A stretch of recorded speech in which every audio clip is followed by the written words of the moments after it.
This I believe. After practicing law for 20 years in his native California, Asa V. Call went into the insurance business. He is today the president of the Pacific Mutual Life Insurance Company in Los Angeles. He is a friendly, thoughtful man, which is attested to by his appointment in 1948 as the president of the California State Chamber of Commerce.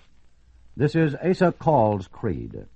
I suppose that anyone who has spent nearly 40 years in a business that deals almost entirely with people, as I have, will by that time have pretty well developed a philosophy of life. I find, however, that I share the difficulty that others on this program have felt when it comes to putting that philosophy into words that will have meaning to someone else. My beliefs are very close to me, deep within me. I sense them rather than recite them. Although they provide a background for my codes of conduct, still it seems to me they must be much more than that. They are always with me whether I will it or not, or know it or not, and they are as much a part of me when I am alone as when I am with others. I sometimes wonder, however, whether the basic beliefs of most of mankind are not much more nearly the same than many of us realize. It is in the outer manifestations of those beliefs, it seems to me, that we are likely to differ. I believe that most of us are struggling toward the same ultimate goals, no matter by what path or creed we may seek to attain them. Perhaps I can best express it by saying that I believe there are inevitable and eternal higher principles or laws by which all of us, without exception, must live. My beliefs are what I think these truths must be, no matter how inadequately and imperfectly I may have learned them. They do not necessarily have any connection with the changeable laws of nation or state or of man or even of any particular religion.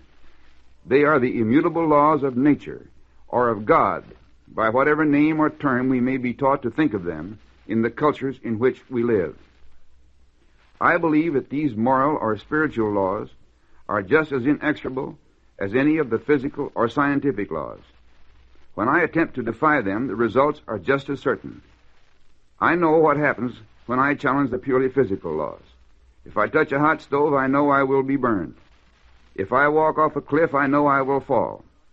I cannot argue my way around them. I can only call on other laws to help me live within the framework of all of them.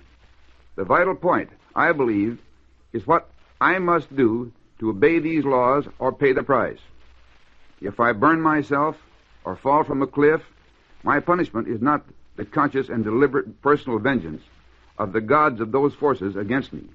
The penalty is of my own making. I bring it on myself by violating the inviolable.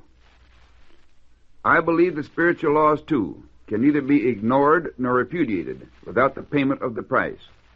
Man has struggled throughout the ages to learn those principles and to live by them. I have learned them in terms of the Golden Rule and the Ten Commandments. Each religion has its own counterpart in the form of similar declaration of the rules of human conduct.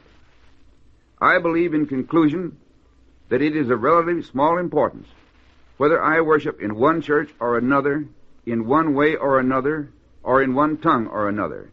The important thing, I believe, is that I strive unceasingly to come closer to an understanding of the eternal principles so that I may more nearly live by them, for they are inexorable and can never be altered, never be repealed, and never be avoided.